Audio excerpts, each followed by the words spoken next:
Hey, everybody, and welcome to Build and Breakthrough. I'm your host, Hunter Harris of Hunter Software Consulting. With me today is Cam Tolman. He has a decade of sales experience, and he's the founder of Pitchdown. Cam, do you want to introduce yourself a little bit? Yeah, thanks for having me, Hunter. Great to be here. Great to join. Yeah, I've branded myself the non-sales sales coach. I've got, yes, a decade of sales experience, but all of it doing everything I can to not fit the mold and not fit the stereotype. After 30 years prior of thinking salespeople were no good, I found myself in the career and we'll talk more about it, but I'm really passionate about helping people have more authentic conversations and being their authentic selves and guiding really, really awesome conversations with authenticity and integrity towards a communal goal. So excited to talk with you about that today. Absolutely. I mean, I do have to say, I came into the advising activities that I'm doing from product and engineering, thinking that, like, man, people, their big problems are building stuff, right? And then talking to a lot of founders, I realized, hey, no, sales is where it's at. Sales and marketing, but predominantly sales. If you do sales right, it is such a game changer. And so many of the founders that I talk to, they don't have a sales background. They don't have a technology background. They don't have like a B2B SaaS background or anything like that. They have to learn how to go about doing sales from the ground up. So I guess starting from there, like as the non-sales sales coach for founders that are starting their businesses and starting to potentially start dabbling in sales for the first times in their life, where should they start? Yeah. Oh, here's the fun thing about sales. It is an ever present role and responsibility, but almost nobody has the title. So the amount of training and coaching that most salespeople get is next to none. Millions of sales books, methodologies, coaches, gurus out there. And I candidly, I'm one of them, right? I'm Right. one of them. But I think what uniquely I'm going to talk about and approach and try to feed this conversation is leverage who you are as your secret sauce. I think what ends up happening is, and the reason so many of the bad stereotypes exist is we just follow that one bad example. We saw somebody at our doorstep or in the used car parking lot do Used car something parking lot. that we thought was, and so we as an engineer or a founder or somebody in customer success or support or whatever you might be, whatever your title might be, we think we have to become what the guy in the used car parking lot is to be sales. And that's not true. We need to just be our authentic selves. But what I would say to answer your question, like, where do I start? You start with the problem.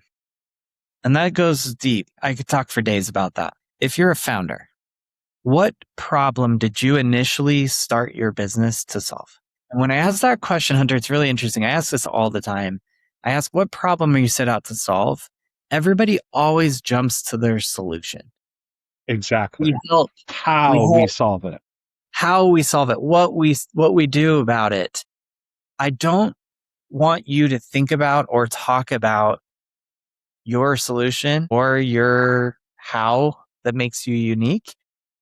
I want you to really think about what problem did you set out to solve, because that is how you connect with the client. And sales ultimately, Hunter, is connecting with your client on a level where they understand the problems that they're facing Hmm. and trust you as the source to help them solve that problem eventually.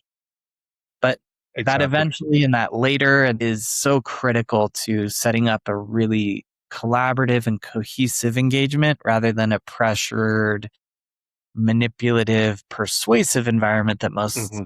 people attempt that just frankly doesn't work. So, one, be authentic, be yourself, stay in your seat, stay in your role, use your uniqueness from your seat and your position and your personality to guide, Hmm. to connect and collaborate and be authentic.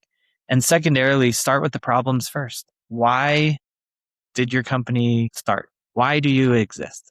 What problems are you set out to solve? And if you can relate that problem to your customers or potential customers' problem as well, there's immediate alignment. We see eye to eye. We understand each other. You're one of me. we can talk the same talk, and we'll get to the place where eventually a sale might happen. Absolutely. I think the focus on the problem and especially the focus on your client or your customer is really key because they are or they should be the reason that you're in the game in the first place, right? Yep.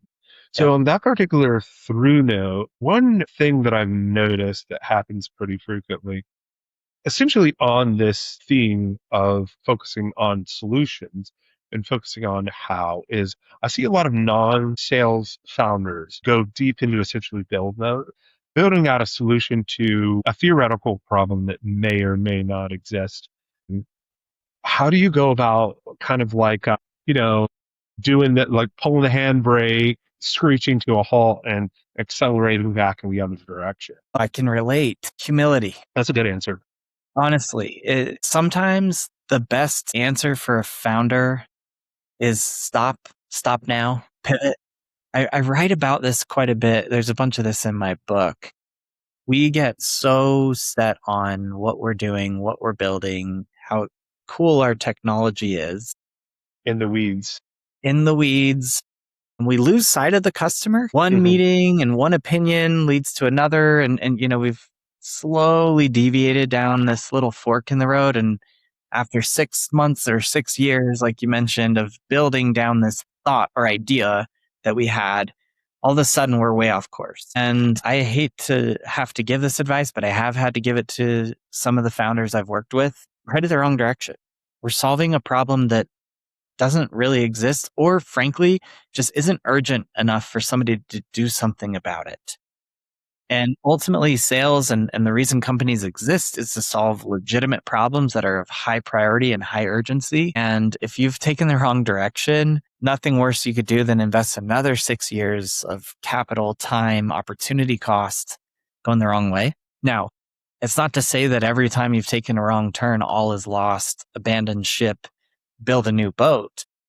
Hmm. There might be some fantastic foundations you're sitting on, but your wedge into the market might be a totally different angle that could grow and expand into what you've built. So that product might be fantastic, but it's not your entrance. It's not your hook. It's not your way into the market. So a true analysis of rewinding and saying, hey, what are we building? Why are we building it? What problem is it solving? Who's it for? And do we need to go get validation 6 months in, 6 years in? Do we need more validation? That time is very well spent rather than building another product that nobody needs or knows they need. Absolutely. Especially on that note, there's nothing wrong with MVPs and having prototypes and, having something that you can show to potential customers, but you have to be incredibly wary of how much you invest in building those sorts of things before you seek feedback.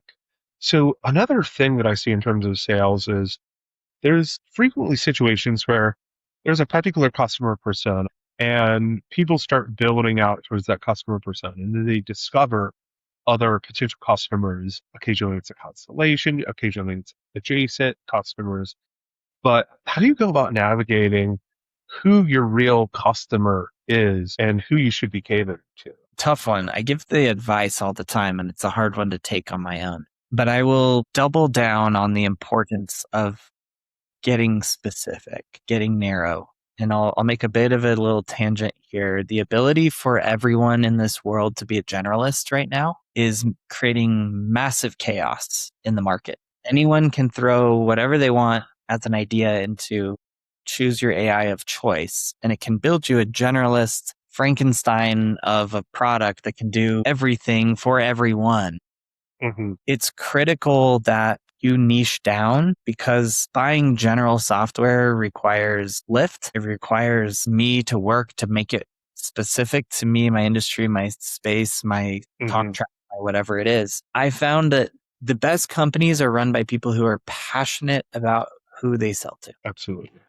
You either come from this space and have suffered the actual pain point that you're trying to solve, or you better go geek out and Hmm. understand that world and just be wildly crazy about it. I'll share a quick story.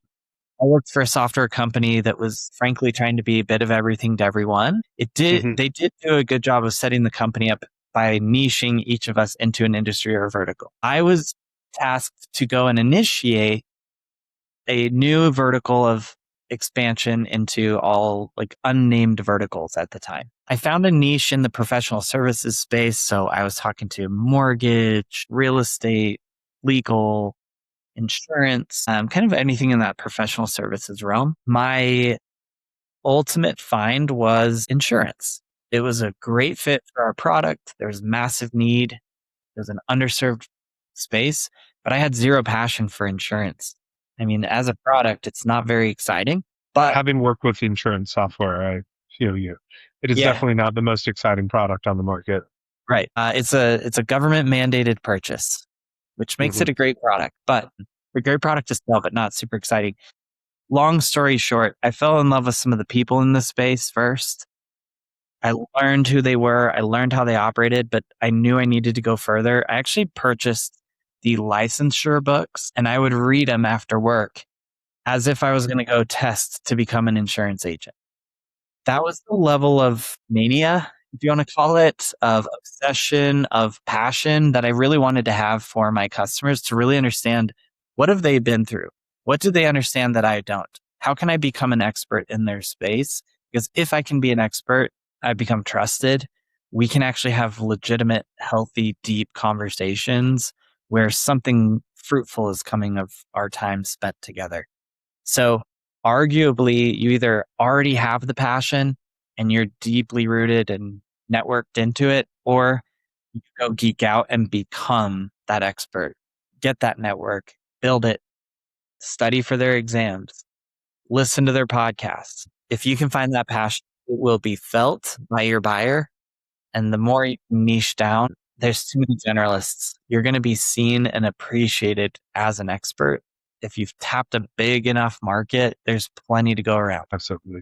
I would caveat one word of caution to part of that. Harkening back to sales specifically, I think you've alluded to this a little bit. There's a number of misconceptions about sales, right? The way I see sales specifically is sales is kind of like one of those fundamental human activities. I guess I do index sales a bit towards the persuasion archetype a bit. But as you've said, modern sales has really moved away from persuasion towards something a bit more akin to empathy, right? What are some other kind of like Hollywood or in the zeitgeist views of sales that are, I guess, in modern day, just flat wrong? Just sorry, what was the last word? Just flat wrong. Flat wrong. Yeah. Sales is not getting a signature on a contract. It's Hmm. not getting, the pen slide across the table. Hmm. What's it going to take for you to sign this? It's not, I could make an argument. It's not always objection handling and coercion, persuasion, manipulation. There's an element of getting somebody to take an action. And sometimes that action involves a pen and a contract and a credit card, of course. But yeah, the stereotypes are outdated. The industry knows it. The problem, Hunter, is nobody knows how to go any other direction. And as much as I'll tell a team before I go in and coach one of my clients, so get a team of 20, 30 sales reps, and I say, this is kind of where we're headed. And they all say, oh yeah, of course. I know. Yeah. Like we don't do that. And then I say, okay, well, let's listen to some of your calls. It's all they do. Nobody knows how to go any other direction because it's not being trained, it's not being coached, it's not being taught. So all the stereotypes and behaviors are rampant. Part of the structure of sales and the compensation is part of the problem as well. Of course. A Classic, right? massive portion of your income is weighted on getting that signature signed. Hmm. And while I've lived off of that my last 10, 12 years of my life and career, it's the attitude up here that allows you to actually win in the bank account. Hmm. And and flipping everything upside down is what I'm headed to do in my career and in my coaching and in my book and community and all those things. Yeah, it's also worth calling out, like, so many people think about sales as, okay, you get the signature on the dotted line, and that's the game. It's over, right? But realistically, that's the start, or at least it's a midpoint at best, right? Absolutely. I think it's a two-way relationship. Absolutely. I think engineers should sit on sales calls for exactly that point. The ability for an engineer who's going to go into a roadmap meeting later this afternoon, who just sat on two sales calls this morning and Hmm. heard that customer mention the frustration of A, B, and C, either in your product with the competitor. How much better guided is that voice of the customer in the engineering roadmap meeting versus groupthink? Because that groupthink is real in your isolation, in your Hmm. engineering pod, without all of that voice of the customer, right? Additionally, I think the sales team should be sitting over there in the engineering meetings and I part of the agree. road, right? And they're not just in there complaining like, oh, I could sell this one deal and make my commission if you would just add that button for me. But Hmm. to really challenge the sales rep on what's your market feeling? What are Hmm. they struggling with? What continues to come up in your discovery calls Hmm. around what they're hating about their CRM or whatever it might be? That feedback, if there's more cross collaboration, is critical. It's not over when the signature is on the dotted line. Most software companies that I've worked with compensate their sales and marketing team, and it costs them so much to acquire a lead. And it's only getting worse now with AI and how much is coming. It takes typically 13 months of your contract for the company to break even on the salary, commission, marketing, ad spend. If you do not renew that customer for at least one additional month, the company's in the red. Hmm.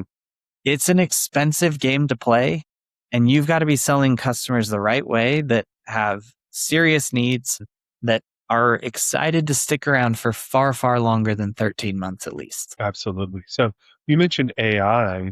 Please give me the down low on your view on AI and sales at this point, because I feel like there, the space is super interesting. There's a lot of, in my opinion, effective techniques that can be used, and let's say less effective techniques that can be used. I'm of the theory, and I'm in the camp that humans want to talk to humans. I think I we're think going to that's be reasonable. starving for similar to the, post COVID. I think everybody really enjoyed some of that alone time and some of the space, but I think a lot of people we're starving for connection, human interaction. And I know that probably about 95% of what hits my inbox every day, and Hunter, you've told me you get hundreds, maybe thousands a day.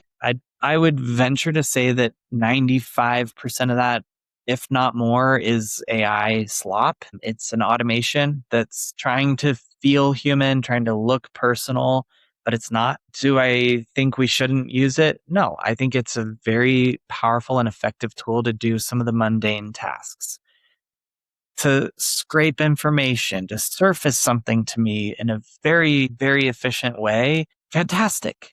Let's leverage a tool that can make us more efficient and get us in front of more people to solve more problems.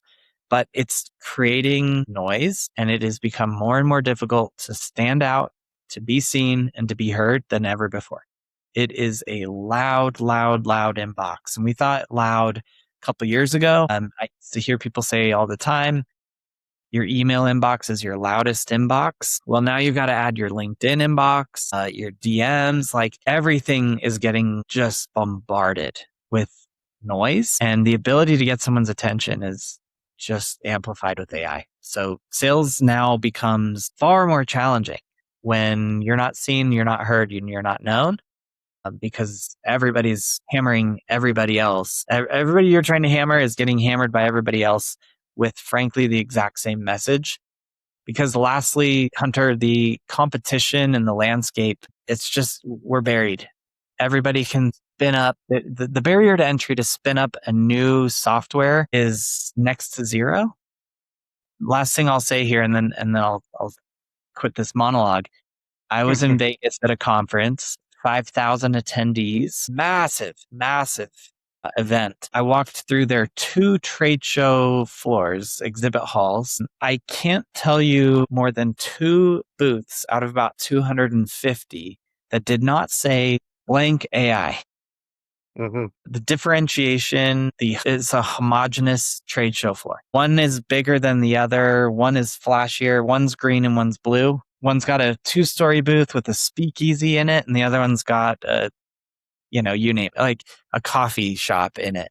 It's a homogeneous market because everybody knows what the other is doing and can tell the bot, go and build that, add that onto my platform. And with 2-3 weeks worth of engineering hours, we've literally homogenized every single company out there. It's noisy and it's messy. It's going to be a tough game. Yeah, it's never been harder to actually seek beta inside the market because as soon as any form of beta is there, everybody just immediately arbitrages on it and Exactly. obliterates the gains. So Yep. you really have to seek alpha elsewhere, which is, I mean, I think things like human connection, getting in front of real people, understanding their pain points, and figuring out how to make those pain points go away. Well, Cam, we're approaching time. I want to be respectful of your time. Do you want to plug your pluggables? Sure. Yeah. Thank you again, Hunter. I love sharing the message. I'd love to let you know and everybody else that might hear this. Like, my goal is impact. I believe that human connection and communication and interaction is something that we all need. And I'm on a mission to impact 1 million conversations. That's what I'm out to do. I accomplished that in a couple different ways. You can find me at Pitch Down. Pretty much everything links from there. I run a community every Tuesday at 2 called Tuesday at 2. That Tuesday is at 2.com. I am just about done writing my book. So Pitch Down, the book, will be published here a little bit later this summer. But no, I'm out here to connect. I want to impact 1 million conversations and help people feel the need to move the right direction through really great conversations. I'm approaching that first from a business lens and a business perspective, but I'm on socials. The book will be out here soon, but yeah, find me at pitchdown.com. It's probably the easiest place to find me. I'm looking forward to that book, and I'm sure everybody else listening to this is feeling much the same way. But Cam, thank you very much for joining us. This has been fantastic. I love talking about sales. I love talking about the customer and solving people's pain. So thank you very much. This has been a fantastic conversation. For everybody watching, thank you very much for joining us. I'm glad that you've gone on this journey with us, and I hope you all have a fantastic day. Peace.